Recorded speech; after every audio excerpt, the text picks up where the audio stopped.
in on the area of world-class corporate banking, and we have some world-class speakers for you to discuss this. Following the credit crisis, corporates have been increasingly leveraging technology to optimize their working environment, to gain efficiency in their processes, and to reduce risk. And joining us now to discuss some of these issues and how banks can help corporates achieve these goals are these wonderful people. They are Hubert JP Jolly. He's right to my left. He's the Managing Director of Global Information Services at Citi Global Transaction Services. Next to him is David Robertson. He's the Partner and Head of Financial Services Practice for Treasury Strategies. It's a consulting company. And then last but not least is ANITA PRASAD. She is the General Manager of Treasury Capital Management at Microsoft. Nice to have you all with us. JP, if I can start with you first of all, you know, corporates are looking to banks to help them to adopt a standardized, more integrated approach for delivering these services. What moves have financial institutions been making? Well, I think banks should be motivated to move towards standardized and integrated approaches, especially around connectivity, since we're here at Sibos. And I said should. Most banks are convinced, but not really, some are not. And the main benefits for banks are twofold. First of all is for our clients. Our clients want to have standardized ways by which they connect with their banks. So if they decide they want to enter a new geography or they want to move providers, they don't want to every time go through a customized process specifically with that bank to avail themselves of their services. So the main benefit, the first one is to our clients. They want a standardized approach and even an integrated approach. Are there several things that I do with multiple banks where if I could use a utility instead of doing it every time with each individual bank, that would obviously be a great benefit for them. The other one for banks in light of the current environment is just cost savings. If you can move towards standardized messaging and if you can enable your clients to come to you and use the same standard messaging that they've had with previous providers, the connectivity, the infrastructure they need to have to connect with that client, so to implement them, to service them, to repair their transactions becomes a lot easier. So I think banks need to look at this as a way to essentially cut cost.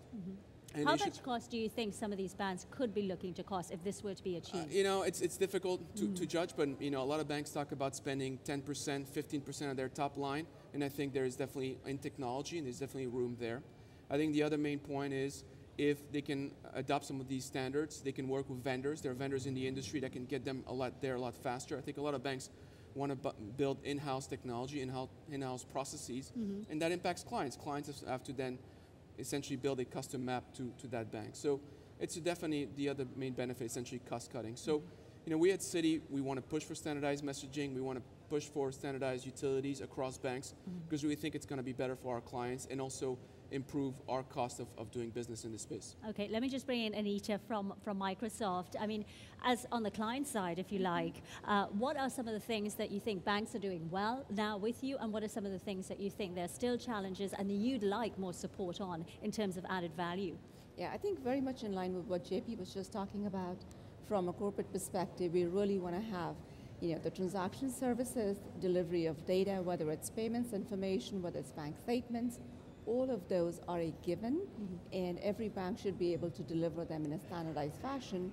It reduces not just the cost for technology investments on the banking side, it does the same for corporates. It makes it a lot easier for us to work with a banking partner. There seems to be some fear and concern that if they go to a standardized approach, they may lose customers because they can switch banks easily.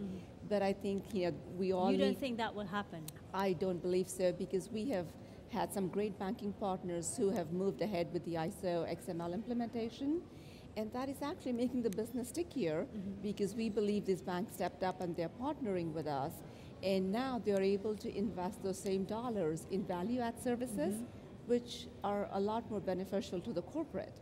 So I'm hoping to see the same progress from other banks in, you know, in new areas such as EBAM and for transaction confirmations when we do trading. Okay, and David, you are sitting in the middle as a consultant, if you like, linking these two sets of players together. Tell me for you, what are some of the trends that you're seeing and how you think the landscape is going to change?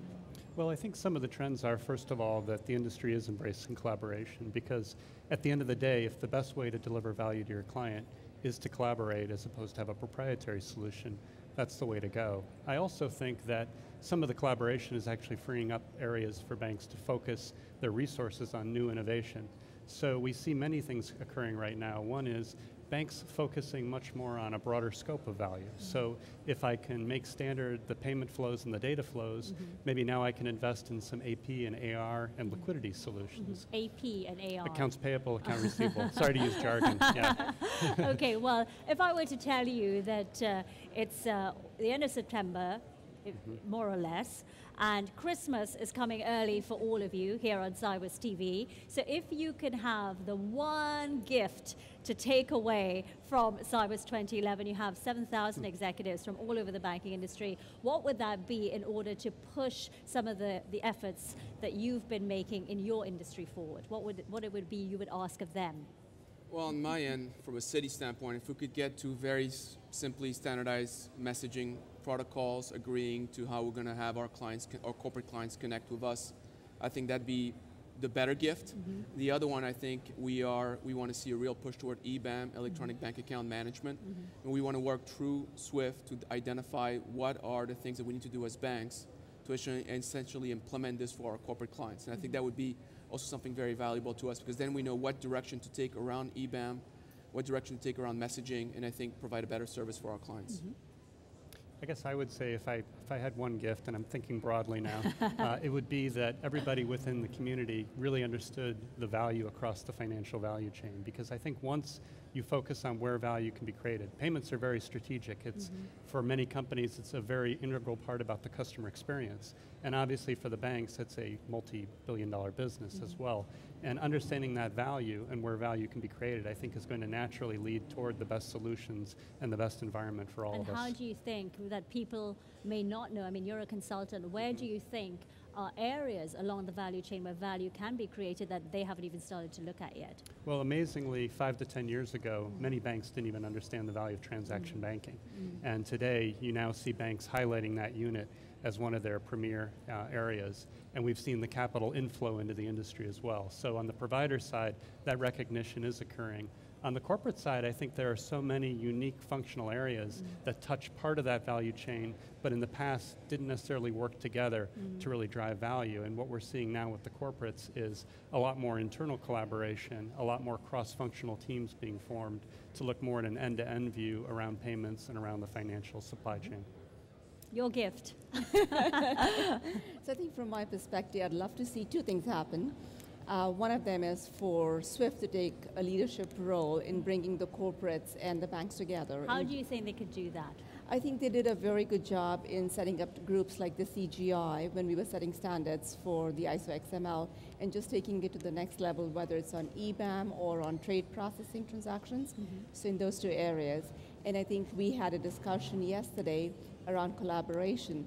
And I think I would love to see the corporates and the banks be more willing to listen to each other, understand each other's perspective, so we can really deliver on some of these ideas that we're talking about this year.